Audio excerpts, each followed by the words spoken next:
市民新声，大家来听。大家好，我是陈碧纯，欢迎收看《市民新声》节目。今仔日呢，要甲大家做伙来关心的议题是渔电共生。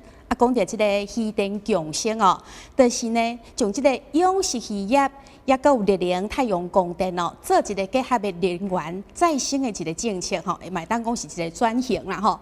那么呢，伫咱台南这个所在，因为咱位伫南部地区，所以呢，日头较济较炎，嘛变成呢适合渔电共生哦来发展的一个所在。但是渔电共生呢，却是吼，伫咧这个行过来的过程当中哦，加减会产生一寡争议，可能有一寡政策也毋是很明朗啦吼。所以呢，这争议需要来克服以后呢，才有法度来创造多赢的局面。所以今仔日呢，咱特别邀请到4位贵宾，到咱节目当中，甲大家做伙来探讨，即摆为大家来做一个介绍。咱首先呢，来欢迎的是全国太阳光电发电系统工会的理事江一志理事，欢迎您。主持人好，大家各位市民大家好。今日真荣幸来参加这个节目。是，欢迎。好，第二位为大家介绍是台南市议员陈坤和议员。主持人、咱市民、观众朋友，大家好。接下来为大家介绍的这位哦，是前台南县的副议长，伊嘛有做侪新闻啦吼，包括这个光电业者啦，还有土地开发商啦、养殖业者，他都来做咱的代表啦吼。我们欢迎周四海副议长。主持人、各位贵宾、各位敬爱的市民，大家好。好，欢迎。最后几位咱邀请到的这位哈是陈珠户渔民曾冠杰先生。主持人、各位民众，大家好，我是在地渔民。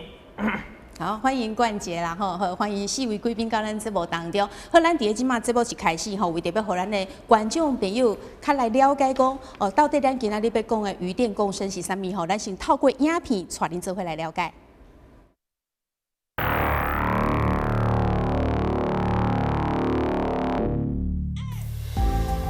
台湾正迈向2050年净零碳排路径，透过大力发展再生能源，提升国家甲产业伫国际上的竞争力。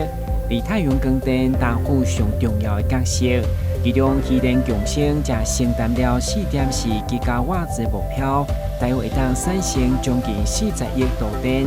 而伫台南7股正在进行渔电共生转型。因为历史因素，大部分7股有时户拢是承租户，并是地主，不只无受益伫渔电共生开发早来高额租金，连得完全被排除伫开发过程以外。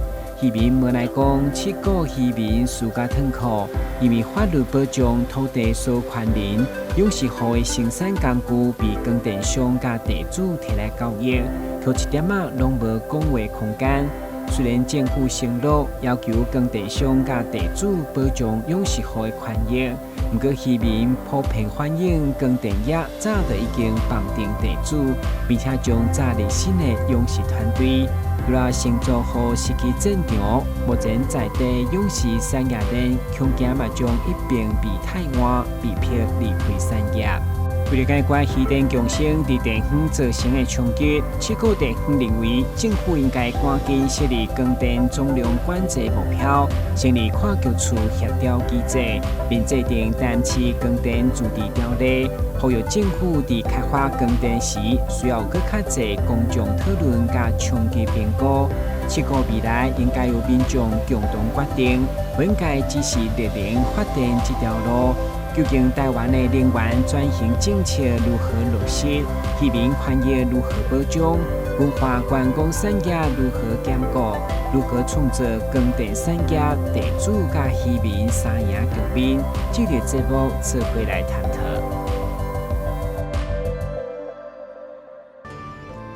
所以渔电共生这项政策哦，其实呢，它的利益良善，然后希望讲要互咱的养殖渔业啦，还有什么太阳光电产业哈，以及说我们的能源呢，能够呢做一个转型，找到一条出路哦。所以咱今嘛这波起开心，咱先来听看哈，就是理事要请教你，就是说你本身身为这个太阳光电的业者哈，你对着渔电共生呢这项政策，你的看法是安怎？这其中你推行的时阵，你执行的时阵，有做有啥物困难无？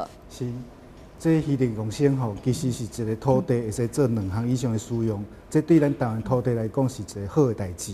啊，无以往咱这个供电直接拢用变更的做这个光电了，下骹也无得种植，也无得饲鱼啊。啊，即么这一地两用这个政策，我个人是支持的。啊，在推行过程当中吼，包括咱7股进前，咱在有抗议的代志的时阵。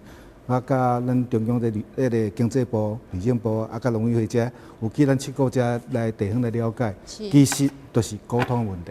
哦，沟通问题，吼，啊，伊有2个，我看到先解无2个方面，因为地主的沟通，伊签约话，其实迄头前都做完啦。对。其实伫个过程中上重要的是，咱用地户未起的进程，用地户爱甲伊沟通，爱好啊甲伊讨论讲，咱这个。光电设施，甲伊市的稳啊，要安怎安排，要安怎做，包括伊在时间过程中，伊可能无头路，伊可能无法度趁钱，伊可能无法度过生活。这要安怎，大家要安怎来配合？比如讲，我请伊来做点工，伊来现场会使做点工，我偌济钱，请伊做，互伊暂时度过这段至少1个月几万块的收费都有得过，吼，这是上解无上基本的。吼，第一爱甲用地户沟通。第二是时间过程中，因为11月份，去年11月份，咱去7股遮咧，甲这个咱迄个当地的居民咧沟通时，迄是有的业者，伊时间完了，伊收尾收了无好。比如讲，咱的路，吼，咱即马挖完，讲白挖完了，应该是爱上一段，吼，咱做一段了，就先假修复。规段全部做完，再全部把它铺完。是啊，咱进前遮有几件业者是确实无做好，吼啊，当场其实业者无配合啦，吼。因为经济部甲这能源局遮拢甲讲，因伫个当初时马上就去，迄其实拢会做工作，就紧会甲遐道路甲恢复，安尼就减少咱这工程吼过程中。对附近的咱的住户的影响，吼啊，包括有可能是影响上大是啥？咱用地户要出入，因为咱若要出鱼啊，要出蛤蟆，大车要出入，啊，也是讲透早要去运啊，要去顺，咱路啊是危险，无做好时，有可能骑机车拢会跋倒，啊，这嘛确实，这是真正有人跋倒，啊，我是感觉讲沟通啊。头前的沟通，甲过程中的沟通，甚至是我做好了，我甲用地户之间要安怎互相配合？因为我做渔电共生，无用地户来饲，不管饲蛤蟆也好，饲鱼也好，饲虾也好，无人饲，这光电是爱讲互吊摆。啊，所以对阮来讲，渔民是阮的朋友，阮完全袂想要甲伊有啥物对立，啥物这个矛盾存在。啊，所以自一开始的沟通，我。时间我会按照规划，我讲摆要安怎做，伊稳啊要安怎饲，我讲迄个光电要摆伫倒位，甲后壁起好啊，伊后壁要安怎运作，这逐个拢爱来好啊探讨好来因后撮好啊参详啦。有时是我提一步，伊提一步，代志就无啊。啊，若是讲逐个拢坚持伫遐，到尾啊，这个咱的抗争是拢会不断的啦。对。啊，基本上这渔电共生一地两用来讲，这是对咱渔业吼，咱以渔电共生来讲，是对渔业来讲，伊有加一个升级的机会啦。吼啊，比如讲，像我即摆伫嘉义，阮有去，当然我无按场啦吼，阮嘉义迄场即摆已经算咧收尾啊，特别棒啊。是。伊起好了，咱。基本上，我迄是户外型的，毋是室内型的。咱甲传统的饲鱼啊方式一模一样。吼啊，因为我迄个钢骨有做起来，我迄个机装钢骨拢做起来了，会炸风。吼，像咱寒天会炸风，热天的时候会炸热。那伫我顶礼拜我去分林迄一个咱咧台湾雕吼，伊迄个王总伊咧分享，伊迄个是接近户外型的室内型。伊讲的太阳能板起好了，热天啦吼。下骹降到10度，啊寒天呢，外口若是10度以下，伊伫个内底面，伊迄个水温差7度，变伊的水温会较悬7度，啊这是伊的分享啊，啊以我来看是，咱本身有做遮液体伫遐，有遮房啊，有遮钢骨伫遐，渔民啊，讲比如讲，阮遐是饲鱼啊吼，反正饲蛤蟆较袂晓研究。饲鱼啊，伊若是要饲过冬啊，比如讲饲乌鱼，吼，啊是讲饲烧肉，有要饲过冬的，伊会使北平炸网啊，北平炸网的时阵，传统就爱家己带咧插迄个插得个插迄个，才用来喂网啊。即摆毋免啦，我钢骨伫遐，一个网啊牵咧就好啊。嘿，啊，风时啊，热天莫牵蚊啊，跳，啊，热天有蚊啊伫遐，伊会炸热，真正加足凉诶。嘿，啊，所以我感觉讲，这是对咱台湾渔业另外一个升级的机会啦，吼。啊，像阮不管是阮做户外型的，啊是做室内型的，室内型是农委会一直咧推广的。因为现在室内型伊咧推广，因农委会讲法，这叫做防疫型养殖设施。现在叫防疫型养殖设施，伊看来是比如说起一间厝，但是这厝嘛无像厝，因为是人咧住，是鱼仔咧住，伊无互鸟入来，伊会使用网啊，吼，甲起做厝的形，用更骨啥，只甲起做厝。四周围用网啊围起，互鸟袂入来，鸟袂入来，袂入来放屎，都袂甲这病毒带入来。吼啊，其实咱七股也好，咱迄个中华好饲蛤蟆，我是知会记几年前遐，因为病毒的关系，所以蛤蟆饲较真歹。啊，像类似若讲蛤蟆可能室内性较无法度啦吼，啊饲虾啊嘛是，伊嘛是有病毒问题。啊，即摆室内性足侪饲虾啊，因饲较真好。哈，就是因为伊用这个环境，伊袂去烦恼这个病毒问题，啊，伊只要甲伊的种苗顾好，伊饲就会足顺势的。啊，这是我感觉对鱼业来讲是一个机会。啊，但是咱传统的养殖的方式，甲即摆做鱼电共生，比如讲户外型的养殖方式有淡薄仔改变，这都是沟通就好啊。两边讲好，动线要安怎做啊？养殖是因的专业。光电是咱的专业，两边只要讲会好，这场就会成功。是，这个人意见。是，所以听完李叔安尼讲起来吼，这个鱼电共生其实它是把这料有好吼，它可以让这个养殖渔业呢，其实更有更加较好的发展嘛吼，对不吼？热天的时阵会较温度较凉，啊寒天的时阵吼温度会较温暖一点。哦，所以等到对也讲要来饲这个哦，我们的养殖渔业是反而是好的，但是问题出伫沟通吼，拄则李叔嘛来讲着啦吼，可能就是讲当初为什么有人会抗议，就是讲这路吼共用的无共收尾，无共做好，所以当然就会引起当地吼在渔民呢，就是有一些不满啦吼，所以其实如果能够做好沟通，然后把这个业者哈，把这个收尾的工作做好，那其实可能问题就会降低很多了，对不对？好，那一样我们也是身为业者哈之一的我们的副议长嘛，你本身就是有开恒星光电开发，所以你嘛是业界的代表，所以针对这点你认为讲问题出伫倒，你嘛甲咱分享一下。我是感觉讲这光电吼是关乎咱这国家安全，不应该沦为迄个政治恶斗的工具啦吼。就讲最近这枪击案啦吼，也是讲啥物立蟑螂，其实讲关电业者拢是受害者啦。我伫遮首先要表明的就是讲，我非常反对地面型的太阳能板案场。但是我是有条件支持这个渔电共生。所谓有条件，就是讲爱做利得的所在，使用对的方法，会当创造产业。我是感觉讲，即摆这个光电业吼，有受到某种程度的这个丑化、甲妖魔化啦。其实是无遐严重嘛。咱即摆这个2050年哦，全球零碳排，这是全球的共识。咱看政府的目标，就是讲离这个2025年要做到这个20吉瓦。但是我会知影问经济部能源局的正确资料，到去年的12月底，只有做了9.2吉瓦，还差很多。将来缺电会很严重。这个要怎么办？我是感觉讲，像阮进入这个口湖，伫台西，阮已经有法度通甲这个饲鳗也好啦吼，饲台湾雕也好，阮会当做甲产业一条龙。就是讲对光电厂，阮开始甲设计，设计伊饲出来鱼啊、鳗啊，阮会当试煞甲加工、甲行销，会当甲行销做甲产业一条龙。所以因遮渔民拢讲。原来我拢对恁误会，人拢讲恁拢安怎，结果到尾事实证明毋是安尼。注意有一点就是大家常常讲持股的比例原则过悬。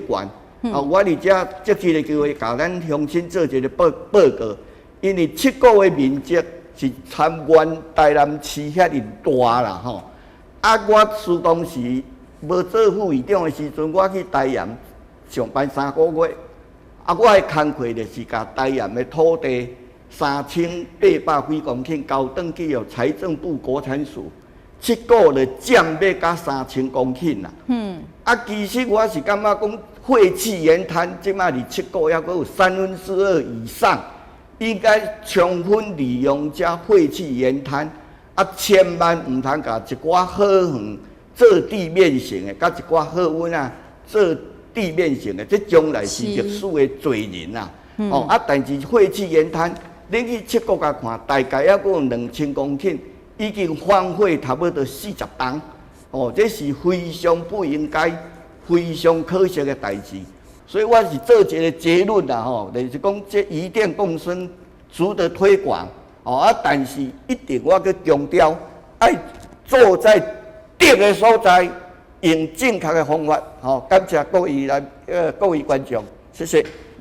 好，谢谢副议长甲咱讲甲遐尼清楚啊那当然可能安尼咱听到2个业者代表来讲可能其实这个渔电共生呢是非常值得推广的一个政策，但是重点是你的配套措施刚好做好另外的讲你刚好跟在地的渔民做好沟通，对吧？沟通这一点很重要。你如果沟通好了再去做，或者是说你后面收尾的工作弄改做好，可能反弹的声音就不会那么大了，对不对？好，那我们现在呢也透过 VCR， 我们有请记者呢到现场去访问了一下就是当地的渔民他们对于渔电共生呢有什么款的看法？来看 VCR。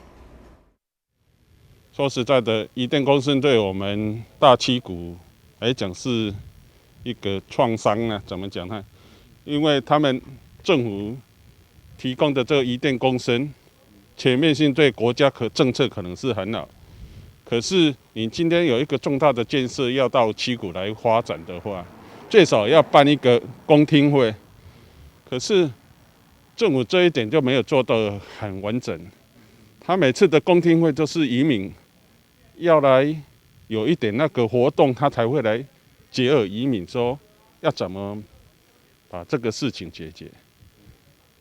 对我们来讲，实在是一个很伤心的问题，因为每次的问题都是由渔民来发出声音，政府才配合渔民来解决问题。这不是一个正常的政府所有的政策才这样的。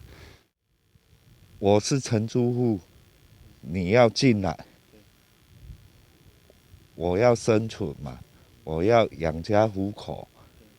你政策没有明朗，当然第一渔民是恐慌，第二现实面来说，我们渔民天然的环境养殖就不好养殖了，极端气候嘛，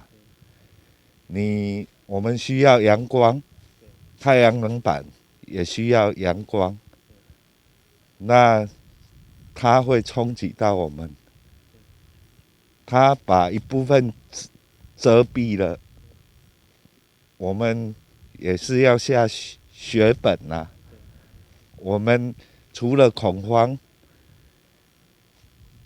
土地租不到，再加上我们本身养殖就不好养殖，渔民反弹的情绪会很大。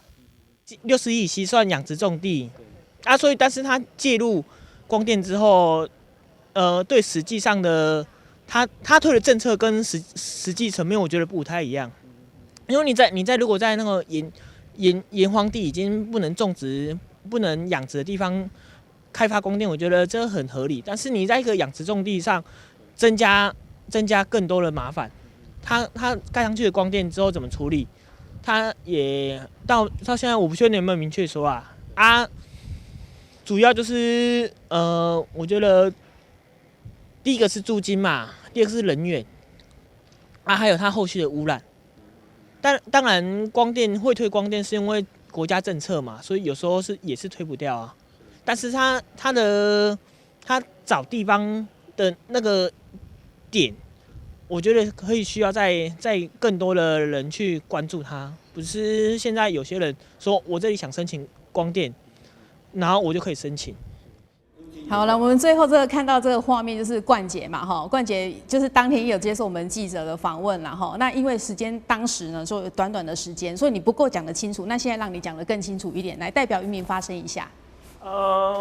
面对现在以渔民来说，我初期2019毕业，我养殖系毕业，我出来我是抱持的，我就是要做养殖，但是我那时候出来跟光电的时间差不多，所以我刚投入养殖的时候，我光是找渔温就是个重点，我找不到。大家那时候很多地方都开始慢慢有光电在发生了，所以我原本跟我老板一同去做一块地，对，做了1年。我刚去第1年，那里就说哦，现在光电要开始喽啊，所以地主就跟我们老板说，我们现在可能要租给光电了，我现在可能不会租给你了。所以以渔民来说，我们没有任何保障，我们就是一句话就结束了。他说啊，我不租给你了，渔民怎么办？啊，我的生活怎么办？啊，他没有明确的下文，所以这是一个很大的重点，沟通。刚刚理事说的沟通，对，现在地主通常业者都直接找地主。不会找渔民，他也讲反正一嘛不爱插渔民啦，因为你不能主事，你不能决定。对，他找完地主，然后那渔民怎么办？地主觉得哦，租金原本租渔民3到5万，我们渔民可以接受嘛，但是他租给光电开高价，他开到30-40万。那我们差了10倍。对啊，我们渔民能接受吗？说我一甲地租30万，我来养文蛤，我成本增加了10倍，我要怎么赚？现在极端气候、一些污染、一些病毒这么多，我们怎么去克服？所以这个问题一直都在，但是配套措施怎么去处置还不确定。对。理事刚刚说了，他可能给我们这些原本的承租户继续养殖，但是还有一个重点，养殖不是一两年就可以养起来的。你有一套完整的 SOP， 可能要花3-5年、10年都有可能，你才会找到这个地区的一个完美的养殖模式，让你真的可以赚钱。是。但是你光电盖下去之后呢，我要重新去抓那一套啊。虽然租金照付嘛，但是我重新抓那一套的状态下，我的时间、我的成本变得更麻烦了。还有重点也是，他要在对的地方做这件事，不能说哦，七股很多地方是养殖种地，也是生态种地，所以他如果选择在61以西，现在已经确定不会盖了。所以他如果选择在养殖种地盖的话，我觉得这已经有点本末倒置了，因为他的养殖的实体效益跟它光电效益不一定会成正比。你完全做养殖，跟你光电加养殖的那个效益不一定会比较好。在养殖种地当然沿滩地那些当然是可以，因为没办法经营，没办法养殖，没办法种植，所以这一定是没问题啊。光电在进来之后，还有一个很大的问题是，第一个刚刚说的租地，还有地价上涨，然后还有租金涨嘛，然后买地也不容易，因为买地原本可能一甲地200-300万，现在七股那边要价都600多万，哇，飙升这么多，飙升了快3倍，但是。以一个渔民来说，我大学刚毕业，现在毕业3年，我现在我的能力现在只能租渔嘛，我现在是承租户，所以我做几年，我有一套心得，我真的想买地的时候，我买不下去，买不起了，买不起也买不下去，对，我随便买个5甲地当600万，我就要先背3000万的债务在身上，所以他进来。哄抬了一些价格，但是最后实际上61以西没有开发，但是对我们渔民的危险依然是存在的。我的租金成本，我的买地成本，我真的有心，我真的想要自己出来做，我想买，但是这后续的一些问题都还没解决，所以光电它进来之后造成的问题都是一连串的，不是纯粹说哦，我这里盖光电，盐田地盖光电，但是你又影响附近的建设，还有附近的生态。你原本的田地可能是生态的鸟类觅食区，或者是一些野生动物的栖息地，但是你一盖下去之后，会变得很荒芜。还有它后续的配套措施，一切都还没确定。对，所以以渔民他们理事他们说的对啦，盖在对的地方，我一切都能接受啊。只是部分的物价上涨，还有地皮上涨，这些对我们的渔民来说都是没办法接受，也没办法去抗衡的啦。对，所以这样子看起来的话，就是渔民方面就是相对比较弱势，但是可能问题也是出在说现在配套还不是很充足，对不对？好，那我们接下来也来听听看陈坤和议员的说法，好不好？今仔日安尼讨唔讨渔电共生吼？我先来讲一个迄个大架构上面的问题。安尼中央政府要去检讨，安尼2025年的非核家园。是不是有严重的问题？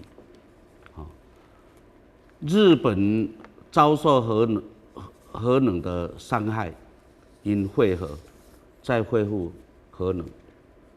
韩国他废核，然后呢，他们的总统道歉之后，再把核能加30%。我们的现在的执政者还是坚持。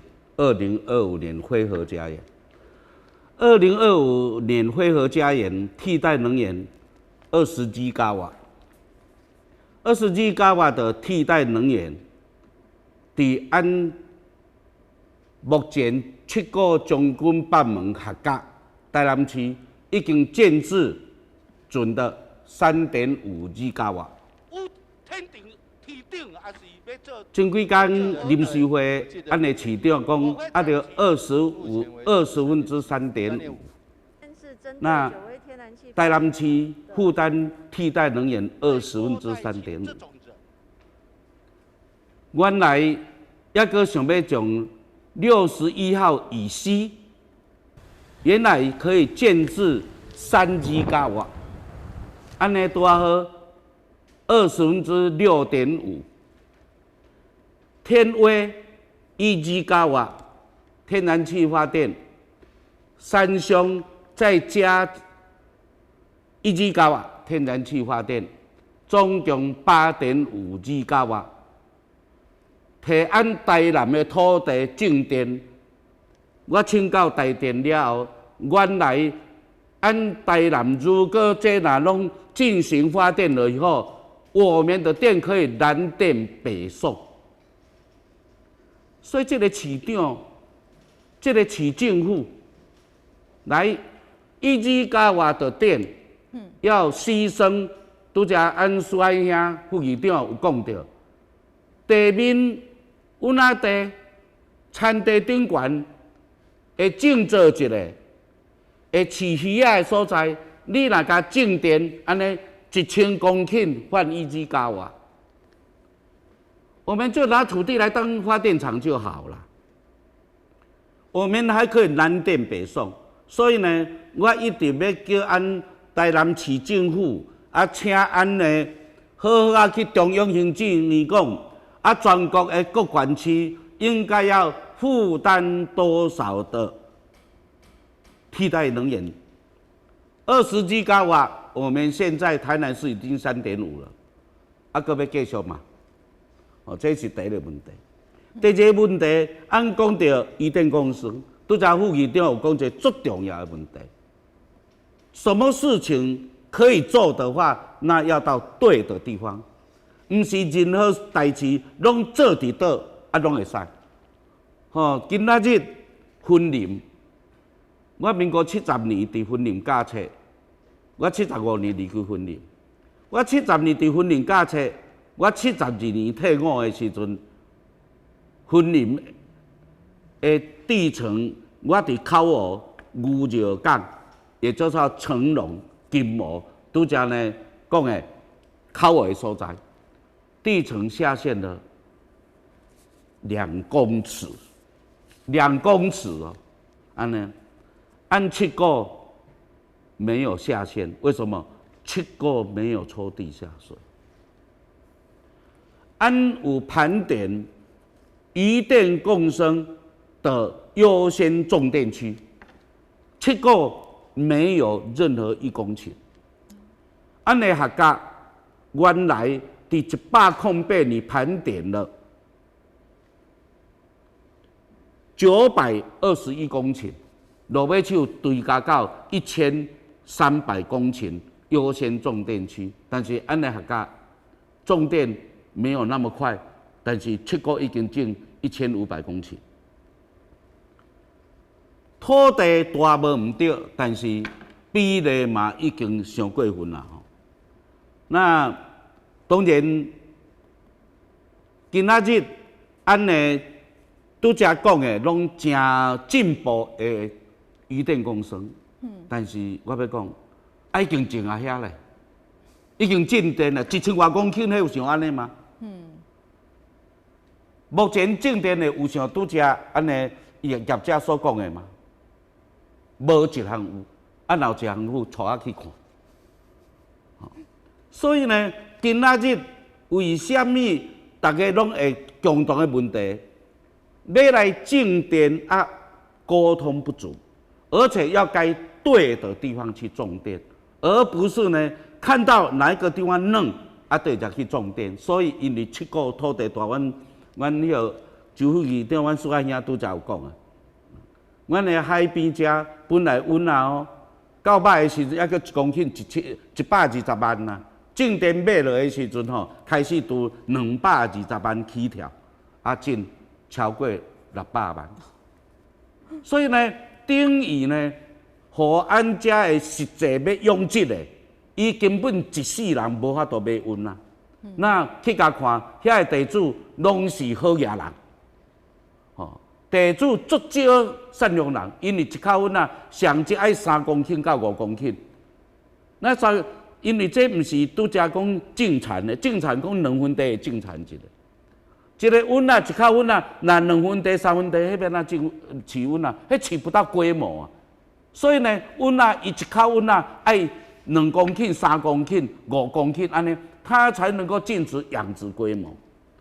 所以呢，今仔日变成我们急急忙忙的啊，然后。一个仓促的2025年定在那边，就哭哭走。第一个受到伤害是安尼台南市的海边的遮的个靠海遮的农地。那拄则爱讲的，按要做种电，考虑地点最重要啊。我想拄则听到安尼，我感觉人类做自私。因为生态不用考虑，生态是啥物？生态是这条地球要用偌久，把生态毁了，我们的生态系产生变化，这个地球就用少了。所以按这用加顺的土地，我们不给一种动物来使用的空间，等于断了它的生路，整个生态都会产生变化。所以呢，我们在进行过8度的时阵，那什么时阵生态是不是要去关心？我们的重点不用环境影响评估，这是我们的政府非常非常糟糕的一个行为。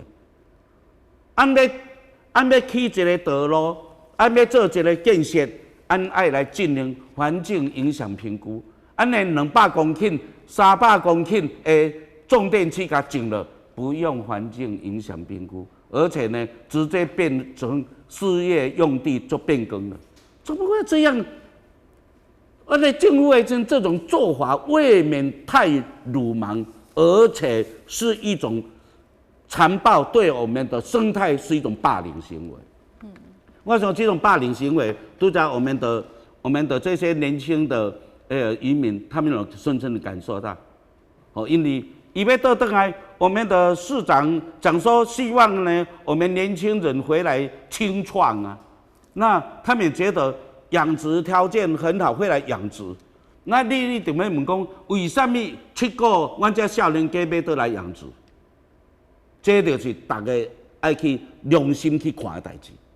因为7股是正咸水养殖，7股无，阮的正海边无咧透南正水，养殖环境好的在哪里？在61号左右一点点，尤其西边，因为遐是台湾的最西点。台湾的江西点，就是咱的东北季风上强，嘛是咱的海水内底出入上济的所在，嘛是上清气的所在。但是呢，离这个61号西了，进入61号东了呢，它的出入水，因为咱的7股四湖在莫拉克台风，风台造成淤塞，到现在还没有清，所以我们四湖也遭受很大的一个冲击。现在淤塞，我都要叫他们市长讲，你唔通当作这是自然淤塞的，这是我们的莫拉克台风。咱的经济部将闸门水库的水门拍袂开了，全部水放完了，连水库底的污泥拢冲出来，佮冲到闸门溪口了，回游倒转来囤伫阮的7股峡内底，造成我们这养殖的水问题，这个一定要去解决。但是呢，我们现在的61号左右偏西，也个做好养殖。搁煞来讲，俺家饲啥？饲薰药啊！阮表兄，阮师海遐吼，伊伫遐饲薰药饲袂啥会成功，但是拄则讲今年的薰药讲销路无好，销路无好，我来收。我无相信销路无好，为什么？因为咱的7股生产的薰药，因为它的生产慢。伊顺咸水养殖，所以它的肉质是有弹性的。按在海边，但是薰药这种物件，这种伊的生产，它稍微污染，它就毁了，生存不下去。按的鹅啊，伫按的四湖内底鹅啊，伫按的北门四湖内底鹅啊，这个是一个非常重要。这种若稍微受到污染，它就无法生存。所以今仔日为什么要种田，还是安那？足侪无需要遐尼急。2025年没有一个国家呢，2025年会有政策，但是呢，2050年零碳排是世界的政策，大家我们国家跟着国际走，但是呢，我们2025年的非核家园政策落去的时阵。比这种电上重要，所以防风林拔掉没关系，我们把绿树拔掉没关系，因为怎样？因为绿树不会产生电呐、但是呢，我们的绿树会怎样？会产生碳汇啊，因为它会吸收二氧化碳，排出氧气，所以我们的政府怎么会这样跟着？应该好好的去检讨。那今仔日。咱的少年家要倒来养殖，养殖是生产事物咯，土地是生产物件，毋是土地是摕来发电，发电是要有机械。所以呢，世界已经禁止核融合，认为小型的核能是不会造成废核料的。人已经努力去打拼，按世界嘛要进行氢能，氢的处理。它是产生水，没有污染，世界在行。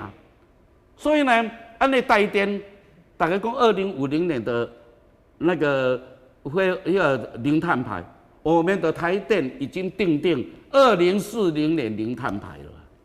那2040年零碳排的时阵，我们全部用氢的时阵，你想按氢啊加一个太阳能板，有啥物效果？会产生啥物作用？好，拄则按就讲到分林家己的余电共生，这个呢也有人跟我讲，这个是好的东西，我们可以来讨论。但是你袂当摕来7股的61号意思啊，袂当摕来7股遮干净的所在啊。因为伊遮是饲粉肉啊、饲蚵仔所在，你去饲石斑，还是遮有法度去饲毛仔吗？毛仔是爱空地无毋对，毛仔地嘛当空地，但是这个地方牵涉到我们的世界最大的黑面琵鹭的栖息地跟觅食区了。所以呢，我们的政府的动作未免太草率，而且呢，公海，我觉得近乎只有自己，只有人类，但是呢，不管其他的物种，我觉得这个是一个自私的行为。好，那接下来要请教副议长，就是说你本身是光电业者代表以外，你也是承租的渔民嘛？啊，徛伫那边的角度里边来看这件代志。我是做一个结论啦吼，应该按来设一个利能专区啦吼，设一个利能专区啊来集中管理，安尼较袂有遮侪问题，这是第一啦。啊，第二就是讲，我嘛赞成核融合，因为我有一个堂弟。哦，这昆尔嘛，在周永昌，伊迄伫美国真有名的博士，伊嘛一直咧甲我讲，因参比尔盖茨的团队有咧研究核融合，根本已经快成熟了，而且没有核废料，这咱嘛会当来考量啦吼，这是正确的方向。啊，但是即摆政府就安尼无法度哦。啊，我较会做光电的，因为阮7股人讲啊，四海啊，你钱唔趁，拢去互外地人趁去，啊，要互外地人趁，不如互你四海啊趁。啊，所以进大家小姐要互我签土地，我煞做袂起啦。哦，有当啊讲这嘛真讽刺啦吼。啊，7股地下水凯袂使用，袂使抽，并毋是讲7股的渔民特别有良心。我家己做过渔民，我知影，因为7股的地下水有含砷、含重金属佮伤咸，所以袂用尽。你若抽块粉叶猪仔随死去啦。啊，所以到这个冬天啊，拢无落雨。迄温仔水会足咸哦，阮了海口人讲话足粗鲁啊嘛，足深色啦。我昨昏去温仔甲阮一个乡亲讲，四海哦，温仔水咸啊会干胶人呢。我讲好，我靠有这个名词啦。伊讲啊，我用迄豆尖5度外热量拢破表啦，啊粉叶啊吼拢生脆啦，啊这拢饲袂活啦。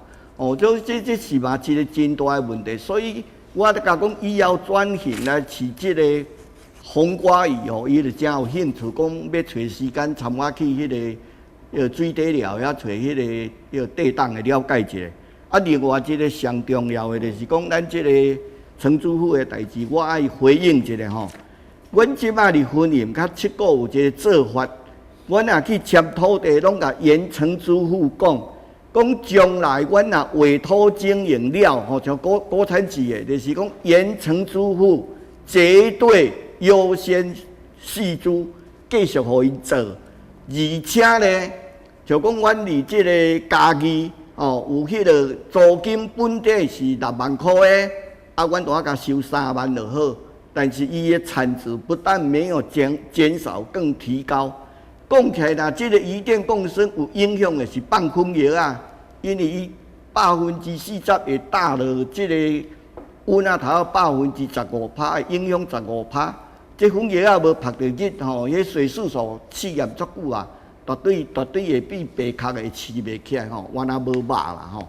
啊，若饲鱼啊、虾啊是无差的吼，啊，所以我是感觉讲，即城主府甲即个地主的冲突哦，这渔电共生拄啊一个解方，但是咱的政府应该硬性规定，只是有硬性规定讲一定爱有人饲，较要互你做，但是并无一条讲原城主妇优先啦，哦，所以这点应该是爱来定法令，就硬性规定哦啊，但是阮正咧做的，阮正伫婚姻口号做的。哦，啊，佮包括即摆我伫7股做的，我拢甲遮租温仔的人讲温仔继续互你做，哦，继续互你做，啊，我租金甲你减半，啊，大家皆大欢喜，何乐而不为？以上是我的补充，谢谢。好，针对这个渔电共生哦，咱今仔日有听到在场来宾因的看法啦吼。啊，当初时呢，咱嘛是有邀请台南市政府来咱的节目当中。啊，但是因为可能吼，因为来宾较侪，所以呢时间无好配合，所以呢后壁因变做讲有来发布新闻稿，要互大家来做一个了解。所以即摆呢，台南市政府针对着渔电共生政策有啥物款的立场吼，我来说明互大家了解一下。好，这是台南市政府发出来的新闻稿。渔业为主，绿电加值，好，这个是他们第一个重点。以发展渔业为主，在爱护土地永续的前提下，推动绿能发电。南市府配合中央政府国家能源转型计划，陆力推动再生能源的发展，成果丰硕。去年8月获得首届亚太季台湾永续行动奖的银奖，备受外界的肯定。第二点呢，伊是写讲吼，在事前会有公开透明审查的机制。绿能再生能源是国家发展的重要方向。台南因为日照充足，然后发展光电就成为配合国家政策方向的目标。市府陆力于改革光电联审制度，将审查进度全数公开，开放一般民众也可以来查询，希望借此清除黑数，消弭光电圈地的疑虑。那在事后呢，他们会落实营运查核、养殖绿能双赢，加强完工后的营运查核，依法确实把关，以维持渔温持续的生产，创造养殖及绿能发展的双赢。然后最后一点，他们是强调呢，建立优质业者的清单，建立太阳光电优良厂商名单及租赁契约书的范本，避免黑数。所以以上呢，这4点就是市政府针对渔电共生政策的立场哈。那他们发表的一个声明然后，那当然就是说安尼看起来就是讲，第二你要来发展这个渔电共生，其实呢这是一个袂歹的政策，但是咱为拄则呢，咱节目当中讨论听起来呢，可能有做些来讲业者本身，好的或是不好的厂商也有关系。好，所以他们最后一点，市政府就讲说要建立优质业者的清单。当然今仔日会当来就咱节目，咱请的都是优质的厂商啦哈。所以优质的厂商，他们其实对渔电共生可以有很好的贡献。但是呢，问题是讲，可能出伫讲你跟渔民的这个沟通的问题。好，那后续还有很多配套措施不明确。好，这些问题如果能够改善呢，相信渔电共生其实也是可能是一个新的契机啦哈。好，那我们在节目的最后呢，就请现场来宾来做个结论。我们先请我们的渔民代表。针对政府的政策，我是以养殖户，我是以生态养殖友善。我希望它后面可以把它后面配套措施，时间到了20年，到了它的基座，它的太阳能板要怎么处理？它现在没有明确的表示，所以究竟是留给下一个养殖，留给地主处理，还是留给下一个养殖户处理？我们留下来，我们要怎么做？是不是政府可以接收、可以回收？这是一个最大的用点。所以主要还是在它后面配套措施结束之后，不管行不行，时间到了，它的太阳能板、它的基座要怎么处理？我的给他的意见是这样。好，非常感谢你。好，来副议长。我甲曾先生回复一下哦。阮即马每做1平方公尺的太阳能板，我拢爱交1000块的环保回收基金，所以这阮下者负责到底你免烦恼吼。就是讲，我是感觉讲这太阳能有受到妖魔化啦，就话讲用盐酸咧洗，其实是煤啊。像赵少康讲有2个太阳。伊这是吸光热的原理嘛，吼，怎么会有2个太阳呢？我伫台17线安尼南北奔波2边，我都也捌看到皇冠，也捌看过2个太阳。最后我要补充一点，是介济人拢鼓励阮去做屋顶型太阳能板，但是屋顶型太阳能板我有去做过6间，譬如我最近做的3间啦，吼。一间是小北百货，一间是嘉里工业区的弘毅主场，一间阮同事康慧清的工厂，但是拢700-800平尔，20档1个月12000块，我去走10外抓，搁去放无人飞机，拢讲伊卖好。像弘毅主场的区长也甲我讲说啊，我今仔卖废纸，我就卖6万啊，我趁你这12000块要创啥？所以我嘛是希望尽量做屋顶的，但是做屋顶的都是工业区还是迄个厂商，他们排斥我们，伊拢讲伊卖好啦。阮同事甲我讲伊嘛卖好，小北百货的档的，阮7个人嘛讲伊卖好，所以这有实质上的困难。既然咱政府安尼，我是原来做一个结论啦，要以和养利啦，唔当要冲突啦。即使要会合，但是我认为核融合，我支持陈坤的议员的做法，因为阮堂弟伫美国，确实非常杰出。我无机会让你家宣传啦伊甲我讲这个是可行的，而且没有核废料，即摆已经这边成熟啊。伊讲叫我较唔去甲咱的国家讲，我讲我真知影，我这囡仔人讲话也无人要听啊。我是感觉讲是安尼。莫甲这个原来佮到尾要做一个总结论，就是讲爱甲电种大德的所在，用德的方法。谢谢各位敬爱的市民，谢谢大家，谢谢。好，接下来请陈坤和议员。关于今天渔电共生的主题，我们应该去考虑一下，我们一定泥土、水、阳光，这个才能够产生真正永续的养分。那我们的泥土，它长时间不见天日，而且它的日晒不足，这样的土地是不是永续土地？我相信刚才讲的那个是基本的科学的概念，泥土、水、阳光。所以呢，渔电共生可不可行？我觉得这个呢是有很大的疑虑的。第二点，我们的国家的政策，刚才我已经讲过了，2025年的非核家园，为什么一定要2025年，不能2030啊，不能2035年？世界是2050年零碳排，我们的台电是定2040年最慢要全部氢能，这是国家的政策。我们台南市政府知不知道？我们这些重电业者知不知道？所以刚才那些电我都清楚，会花很多时间跟大家讨论，会花太多，不是今天有主题。那第三点，刚才我们副议长讲的，其实我们的电，我们的太阳能光电不是不能做，应该要做到对的地方。我们的政府对于屋顶型的重电严重的欠缺奖励，而且呢，我们现在政府为了太阳能光电是强制我们屋顶要种电，其实这是不妥的，应该是要用奖励的，用鼓励的，不是强迫要求。你强迫要求的话，会变相的图利重电业者，然后增加老百姓的负担。所以要了解这个东西是不是说叫老百姓负责就好了，要求你就好了呢？因为都牵涉到成本。那我们刚才阮苏安家讲的，为什么工厂伊无要种电？因为袂好。那为什么袂好？为什么种伫土骹？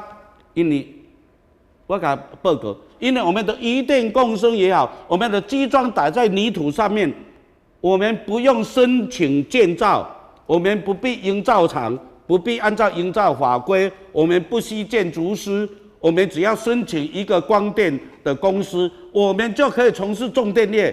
可是呢，那个工程3个月内就可以完成。我们盖一间房子的话要多久？申请建造至少要超过3个月，盖完房子现在至少要2年。当然好赚得不得了啊！所以呢，我们政府要检讨，让我们的电去盖对的地方，不要的一味的我们的永续大地是有限的，尤其台湾有2/3是山，1/3不到1/3是平地，这个是可以好好的利用，谢谢各位。好，谢谢。最后我们请江理事。是，谢谢大家。为了地球要降温不再增温，那使用再生能源是一个世界趋势。那在台湾地小人稠，好，那一地多用，做这个渔电共生、共创多赢，这是一个对台湾相对友善的一个解法，一个好的解方。